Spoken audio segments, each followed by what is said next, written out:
ஓம் தத்புருஷாய உத்மகே உதரதுண்டாய தீமதுன்னோ நந்தி பரசோதியாத்.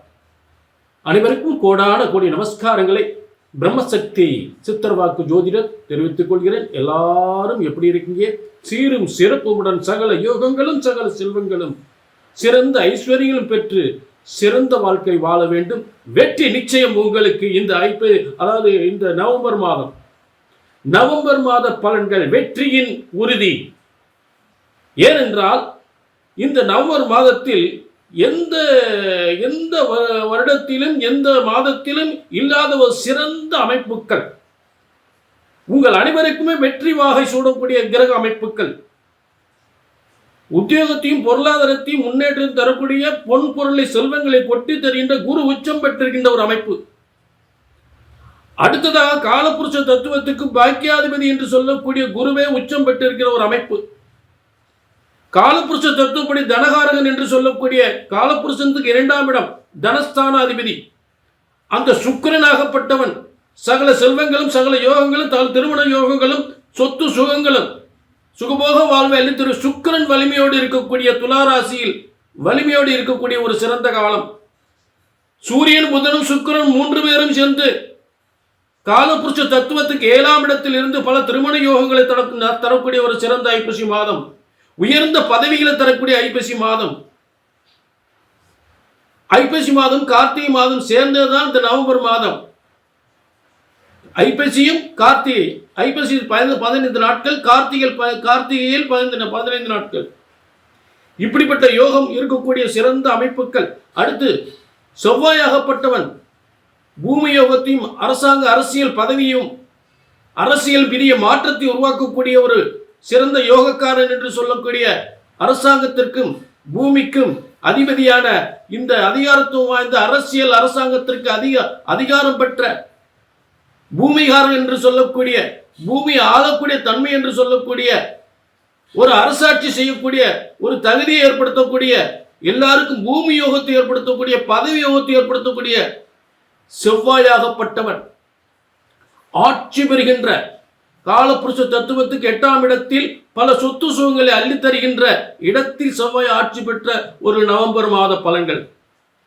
ஆக ஐப்பசியில் 15 நாட்களும் கார்த்திகை 14 நாட்களும் சேர்ந்த ஒரு சிறப்பான நவம்பர் மாத பலன்களை அற்புதமாக எல்லா ராசிக்குமே அதிரடி யோகத்தை ஏற்படுத்தப் போகின்றது. அதைத்தான் தெளிவாக பார்க்க போகின்றோம். நேர்களே, இது பொது பலன். உங்க தனிப்பட்ட ஜாதகத்தை பார்க்கணும் நினைக்கிற நம்பருக்கு நோட் பண்ணிக்க, ஒரு அப்பாயின்மெண்ட் வாங்கி. நவம்பர் மாத பலன்கள் தனுசு ராசி நேர்களே, தன்னகரில்லா ஒரு மிகப்பெரிய ஒரு சாதனை படைக்கக்கூடிய மிகப்பெரிய வெற்றி அடையக்கூடிய ஒரு நவம்பர் மாத பலன்கள். முதலில் ஒரு ராசிக்கு அதிபதி பலன்களை பார்க்கும் பொழுது, ஒரு ராசிக்கு பலன் பார்க்கும்போது முதலில் அந்த ராசிக்கு அதிபதி எப்படி இருக்கிறார்? உச்சம் பெற்று இருக்கிறார். 1-4க்குரியவராக ஒரு மனுஷன் நினைச்சதை சாதிக்கணும், உடல் ஆரோக்கியமானோம், தைரியமாக இருக்கணும், புத்திசாலித்தனமாக இருக்கணும், திறமையாக இருக்கணும்னா அந்த உடல் அமைப்புக்குரிய கிரகம் வலிமையாக இருக்கணும். அப்போ தனுசு ராசிக்கு அதிபதி அவருடைய எண்ணங்களை வெற்றி அடைய செய்யக்கூடியவர். அவருடைய செயல்பாடுகள்லாம் மிகப்பெரிய ஒரு மாற்றத்தை முன்னேற்றத்தை ஏற்படுத்தக்கூடியது, முயற்சிகளை எடுத்து வெற்றி வரக்கூடியது. இதற்கு 1-4க்குரிய குரு பகவான் தனுசு ராசிக்கு அதிபதியும் 4ஆம் இடம் மீன ராசிக்கு அதிபதியும் குருவான். இந்த 2 இடத்திற்கு அதிபதியான குரு பகவான் 8ஆம் இடத்திலிருந்து உச்சம் பெற்றிருக்கக்கூடிய நிலை. 8ஆம் இடம் என்பது சாதாரண நினைக்கக்கூடாது.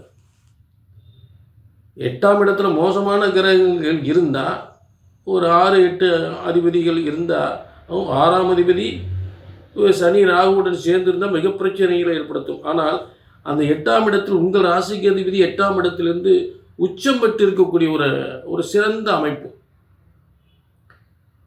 4ஆம் இடம் 1-4க்குரியவர். அதான் 4ஆம் இடம் என்பது கல்வி சுகம், கல்வியில் நல்ல உயர்ந்த பட்டம் பெறுவது, கல்வியால் உத்தியோகத்தை பெறுவது, கல்வியால் நல்ல வேலை வாய்ப்பு பெறுவது, வியாபாரத்தில் மிகப்பெரிய முன்னேற்றத்தை அடைவது, செய்கின்ற வியாபாரம் விருத்தி அடைவது, எதிர்பாராத புதையல் போன்ற வருமானத்தை பெறுவது. அதாவது அதிர்ஷ்டஸ்தானம், பணவரஸ்தானம் என்பதை மறந்துவிடக்கூடாது.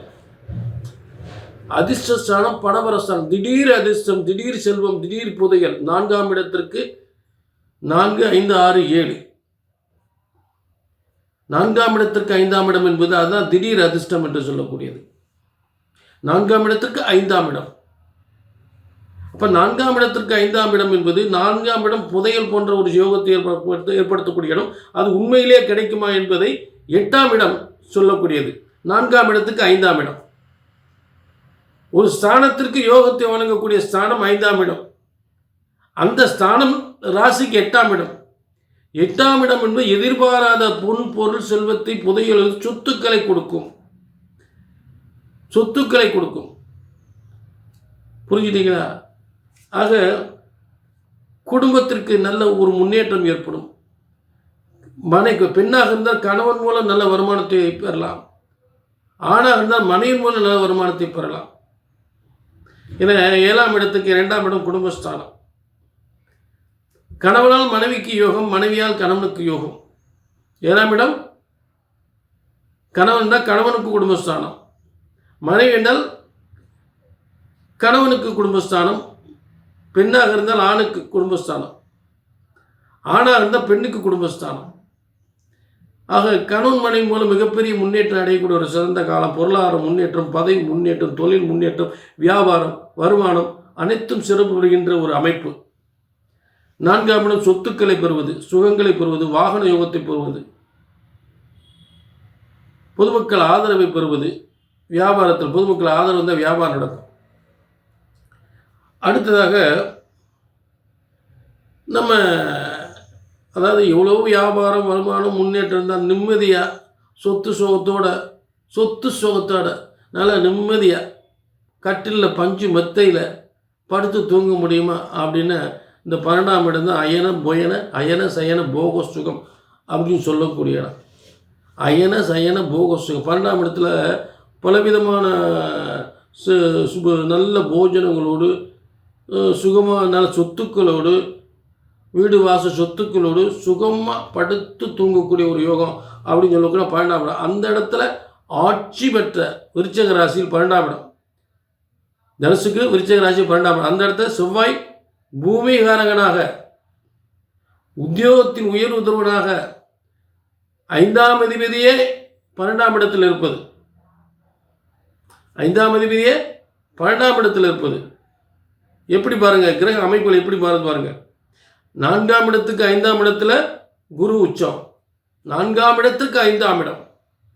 அப்போ 4ஆம் இடத்தின் யோகத்தை பூரா அதிர்ஷ்டமாக தரக்கூடியது அந்த 4ஆம் இடத்துக்கு 5ஆம் இடம். அதுதான் ராசிக்கு 8ஆம் இடம். 8ஆம் இடம் என்பது பணவரஸ்தானம், மறந்துடக்கூடாது. பணம் அதுதான் ஆண்டவன் பிரம்மன் எழுதி ஒவ்வொரு விதியும் எப்படி போட்டு வச்சுருக்காரு பாருங்கள். பணபரஸ்தானம் சும்மா போட்டிருக்காரு. பணபரஸ்தானம் அப்படின்னு சொல்லக்கூடியது. அடுத்ததாக இந்த 12ஆம் இடம் பொதுவாக விரயஸ்தானம் சொல்கிறது. அப்போ இந்த விரயஸ்தானத்தில் போய் ஆட்சி பெற்ற கிரகம் இருந்தால் என்ன ஆகும்? விரயமாக சொத்து சுகம் சேரும், நல்ல சுகபோக வாழ்வு கிடைக்கும். பஞ்சு கட்டு, அதாவது பட்டு பீதாம்பரம், பட்டு மெத்தை, நல்ல சுகமாக மகிழ்ச்சியாக நல்ல போஜனத்தோடு நல்ல சாப்பாடு, ருசியான சாப்பாடு. ஏன்னா உங்களுக்கு அவ்வளவு செல்வங்களோடு செல்வ சுகங்களோடு ஒரு கிரக அமைப்புகளை ஏற்பட்டிருக்கு. அப்போ அந்த 12ஆம் இடத்து செவ்வாய் உண்மையிலே இந்த யோகத்தை கொடுக்குமா, சொத்து சுகங்களை கொடுக்குமா, பட்டு பீதாம்பரத்தோடு கட்டில் மெத்தை பஞ்சு மெத்தை என்று சுகபோக வாழ்வு, பங்களா போன்ற வாழ்க்கை, சொத்து சுகங்களோடு சுகபோக வாழ்வு வாழ முடியுமா அப்படின்னா அது எந்த அளவுக்கு உண்மை அப்படின்னா குரு அந்த இடத்த பார்க்குறார். ஒரு ஆட்சி பெற்ற செவ்வாய், 12ஆம் இடத்தில் ஆட்சி பெற்ற செவ்வாயை 8ஆம் இடத்திலிருந்து குரு பார்க்குறார். ரெண்டுமே உங்களுக்கு பொதுவாக ஸ்தானத்தில் மறைவு ஸ்தானம் சொல்லக்கூடிய 12ஆம் இடம் 8ஆம் இடம், 6, 8, 12 சொல்லக்கூடியது. அப்போ அந்த 6ஆம் அதிபதி பாருங்கள், அவரும் வலிமை அடைகிறார். இப்போ கெட்டவன் வலிமை அடையும் போது யோகங்கள் அதிகப்படும். 6ஆம் இடத்தில் ஆட்சி பெற்ற கிரகம் இருந்தால் வெற்றி, தொழில் வெற்றி, வியாபாரத்தில் வெற்றி, வியாபாரத்தில் வெற்றி. அப்படி ஒரு அதே போல் கோர்ட்டு கேஸ் வம்பு வழக்கில் வெற்றி. அப்படிப்பட்ட 6ஆம் அதிபதி உங்களுக்கு எங்கே வெற்றி அடைகிறார்? 11ஆம் இடம் வெற்றி ஸ்தானத்திலே அடைகிறார். தனுசுக்கு 11ஆம் இடத்திலே அந்த வெற்றி ஸ்தானத்திலே வெற்றிக்குரியவன் அந்த 6ஆம் அதிபதியாகி 11ஆம் இடத்தில் லாபஸ்தானத்தில் வெற்றி அடைகிறார். ஆட்சி பெற்று வெற்றி அடைகிறார். ஆட்சி துளாராசியில் 11ஆம் இடம், 11ஆம் இடம் வெற்றி ஸ்தானத்தில் ஆட்சி வருகிறார். சுக்கிரன் பல வெற்றிகளுக்கு அதிபதியாகிறார்.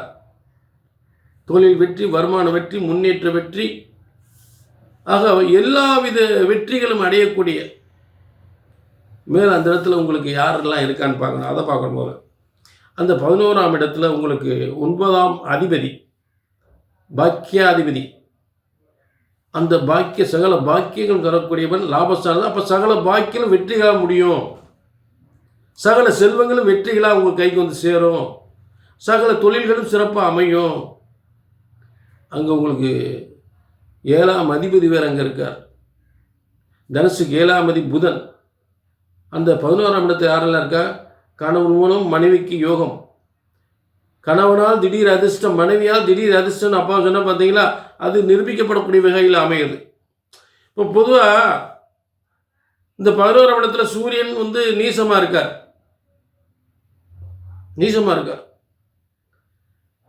அப்போ அந்த இடத்துல வந்து அந்த இடம் சுக்கிரனுடைய இடம். சுக்கிரன் வந்து அந்த இடத்துல முதல்ல இல்லை, அப்புறம் வந்துடுறார், 3ஆம் தேதி வந்துடுறார். நீசபங்க ராஜயோகம்.